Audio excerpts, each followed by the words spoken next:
Hi, this is Mrs. Nelson, and today we're going to look at two-step equations, and we're going to be relating tables, equations, and graphs all together. So here's the first situation. It costs $5 to enter the county fair.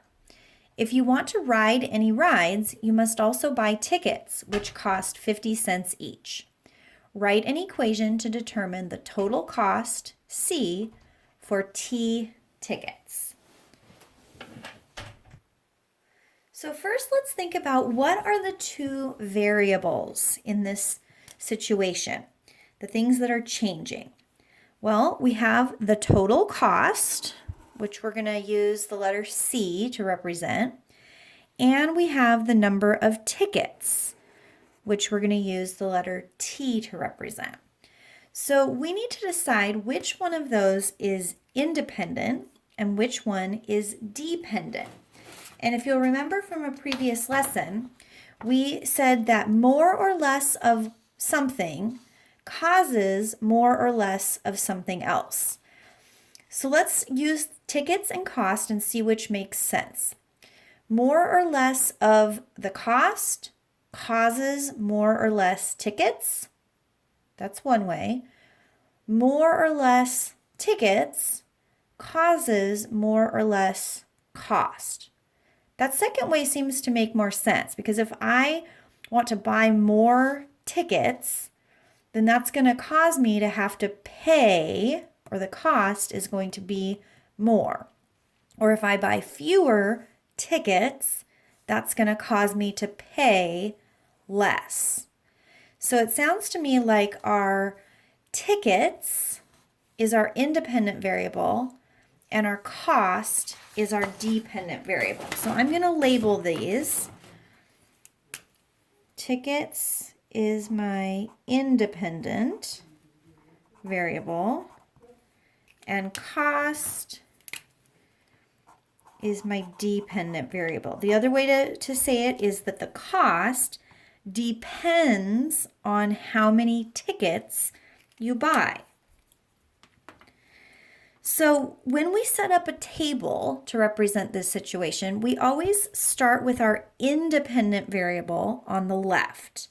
So since my independent variable is my tickets, I'm going to put T here. And then my dependent variable is my cost. So let's start off by saying that I'm going to buy 0 tickets. How much is it going to cost me to get into the fair? Well, it costs me $5 whether or not I buy tickets. So it's for sure going to be $5. And then I'm going to be adding on nothing, 0, because I'm not buying any tickets. So it's going to be a total cost of $5. Now, if I buy 1 ticket, I'm going to start off with that $5 entrance fee, and then I'm going to have to add on that 50 cents for the 1 ticket. Another way of saying that is 50 cents times 1, because it's 50 cents per ticket or for each ticket. So that's going to cost me $5.50. If I buy 2 tickets, I'm going to pay the $5 entrance fee, and then I'm going to have to pay 50 cents, but I'm going to multiply that by 2 because it's 50 cents for each of the 2 tickets that I'm buying. So 50 cents times 2 is $1, and 5 plus $1 would be $6. And I'm just going to do one more for now. So if I buy 3 tickets, I have that $5 entry fee plus the 50 cents for each of my 3 tickets. So I'm going to multiply 50 cents times 3, which is $1.50, plus 5, which is $6.50. So I want to look to see here what is staying the same each time I figured this out. Well, actually I'm going to use pink. This $5 entrance fee stayed the same every time. This adding on stayed the same every time. And the 50 cents stayed the same every time. Sorry, I should have used a different color. That's okay. And the multiplication right here. I used two different symbols. I used the dot and then I used the parenthesis, but it's still multiplication. So every single time I did 5 plus 50 cents times, but this number changed. And it changed based on how many tickets I had. So I can use the variable t to represent the number of tickets. And then when I solved that, it equaled this number over here. And that also changed. So since it was changing, I can't put a number there. I have to put a variable. And that would be my cost. So I just wrote an equation for this situation.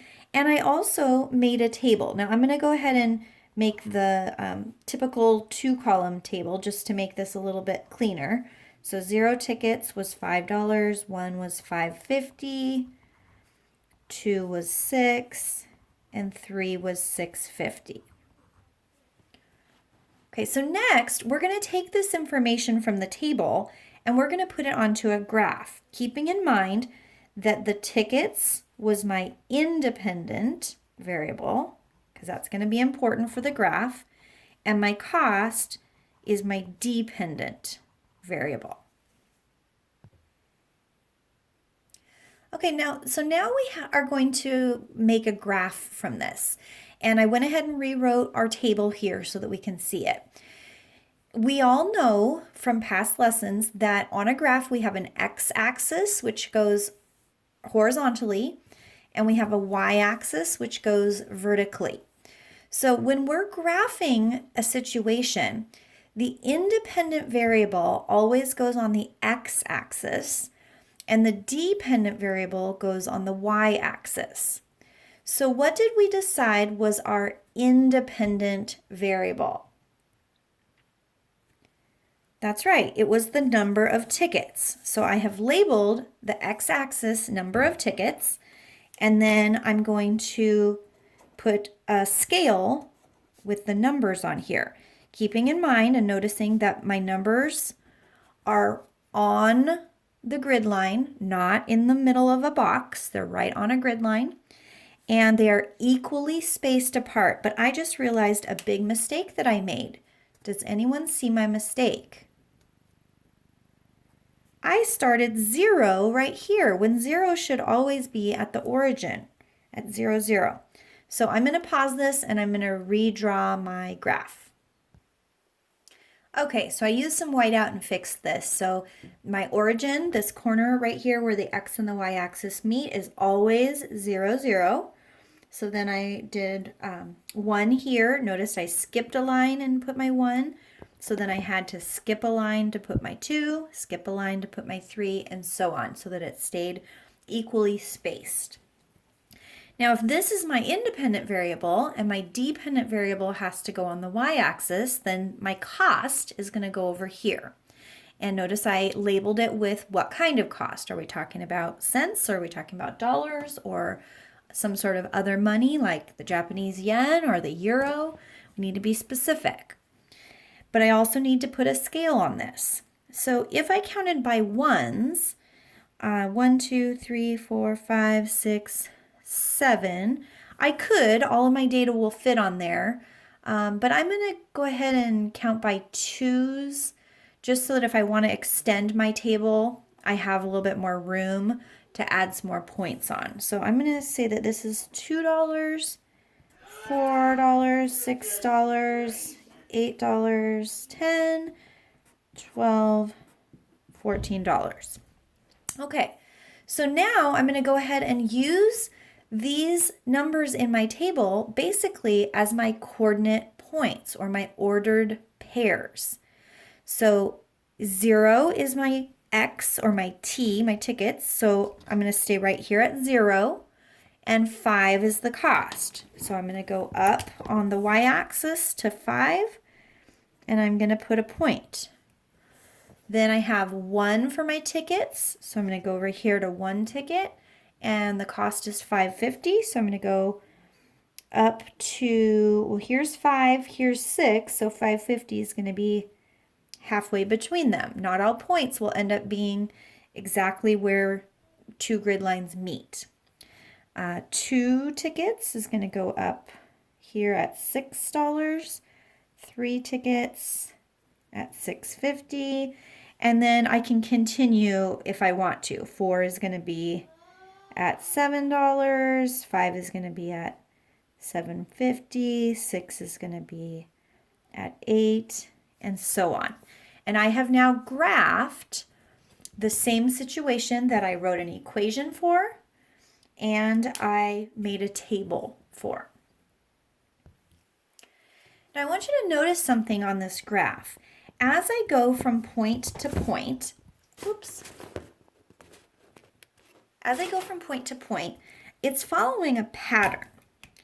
Every time that I go over 1, so if I go from 1 to 2, for example, then I go up 50 cents. I went from $5.50 here to $6 there.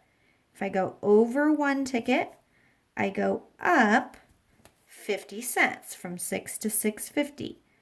Over 1 ticket, up 50 cents. Over 1 ticket, up 50 cents.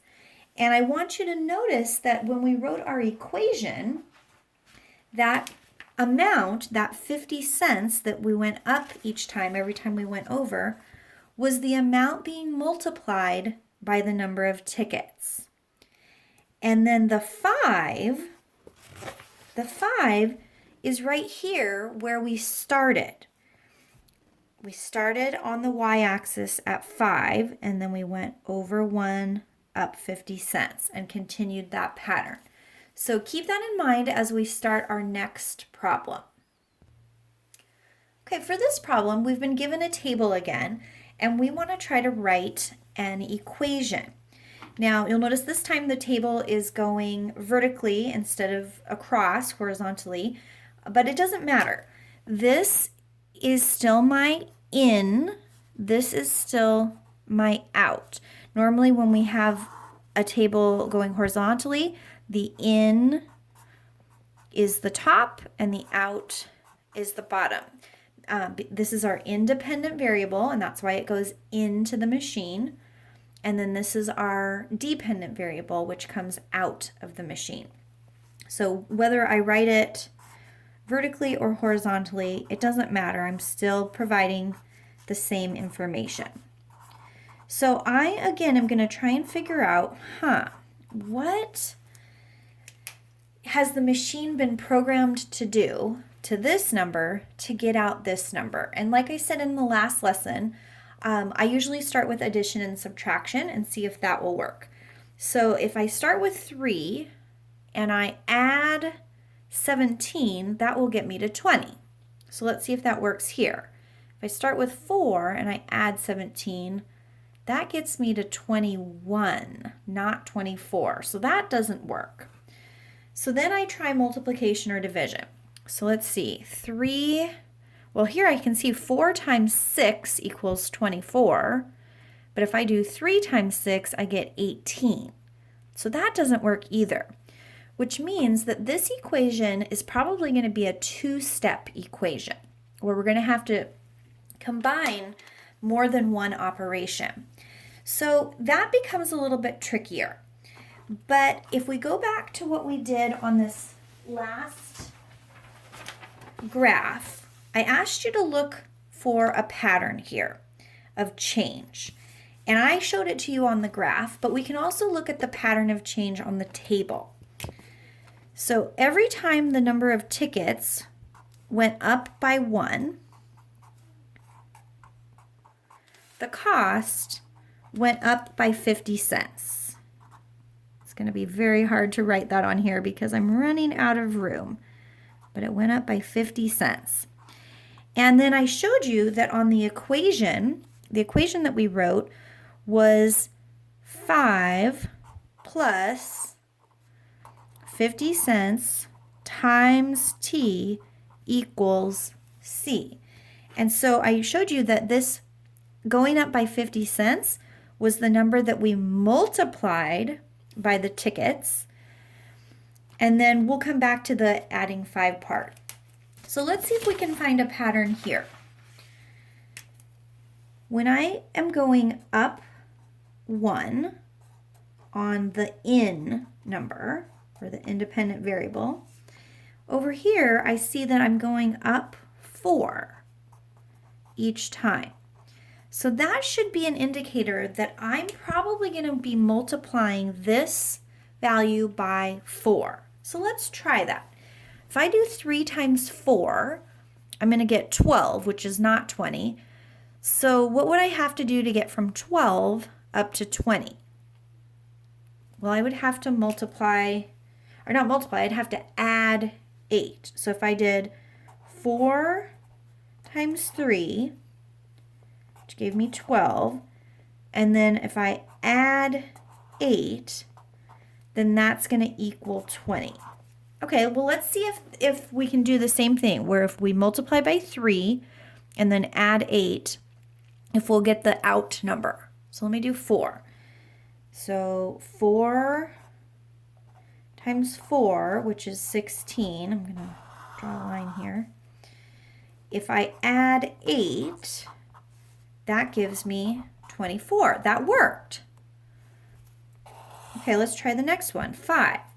So 4 times 5, which is 20, and then I add 8. That gives me 28, which is what I needed to have. And then 4 times 6, which is 24. If I add 8 to 24, I get 32, which is also what I wanted to have. So if I want to write an equation, again, I'm going to look to see what stays the same every time. Well, this 4 times something stayed the same. This plus 8 stayed the same. This equals, oops, I didn't go far enough down, stays the same. But then this number changed, and the number that we were multiplying by changed. So for my equation, I could write 4, because that stayed the same, times, that stayed the same, but the 3, 4, 5, 6, that changed, and that was my x value. So I'm going to write x. Then plus 8 stayed the same every time, and then the equals stayed the same every time, but this number changed, the 20, 24, 28, 32, and that was my y value. So my equation to match this table would be 4x, or 4 times x, plus 8 equals y. All right, let's try one more example. Notice I have different letters. I don't have x and y this time. But again, this first column is always going to be my independent variable. So that's going to be the number that goes into the machine. And some sort of rule will be applied to it. And the dependent variable is what will come out. So we're going to put 10 into the machine, and 13 is going to come out. So again, I'm going to try first just adding and subtracting. So 10 plus 3 equals 13. So let me try that here. 11 plus 3, that equals 14. So plus 3 is not the rule. Let's see. There's no nice multiplication here. I'd have to multiply 10 times 1 3/10 to get 13, and 11 times 1 3/10. Let me just type that into my calculator real quick. 11 times 1 3/10. That's 14 3/10. That's not 15. So that doesn't work either. So again, we probably need to be thinking about a two-step equation here. So I'm going to again look for a pattern here. Each time this goes up by 1, the m, or the independent variable, goes up by 1. Over here, it's going up by 2.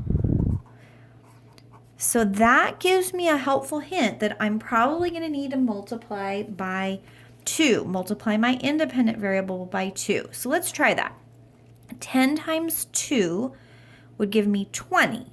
But then what would I have to do to get from 20 down to 13? Well, 20 minus 7 equals 13. So I did 10 times 2, and then I subtracted 7 to get 13, because 10 times 2 is 20, 20 minus 7 is 13. So let's try that with this one. If I do 11 times 2, that gives me 22. If I subtract 7, 22 minus 7 is 15. Well, that works out. So that so far is good. If I try it with the 12, 12 times 2 is 24. 24 minus 7 is 17. So I check up here. Yep, when 12 goes in, 17 comes out. Okay. If I put in 13 and I do the same pattern, 13 times 2 is 26. If I subtract 7 from 26, I get 19. So I check, yes, that's what I wanted. So that pattern works for all of these. And so my equation, again, I'm going to go through and see what is the same. So, wow, it looks like times 2 minus 7 times 2 minus 7 times 2 minus 7, all of this and the equal sign is the same. The only two things that changed were the 10, 11, 12, 13, which was my m, and the 13, 15, 17, 19, which was my p.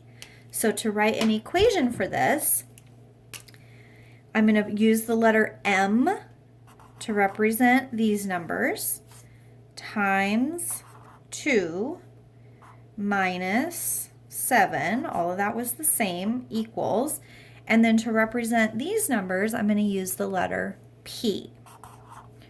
Now again, just one little technical thing. Technically, we should write this as 2m, or 2 times m, minus 7 equals p, because the coefficient always goes in front of the variable.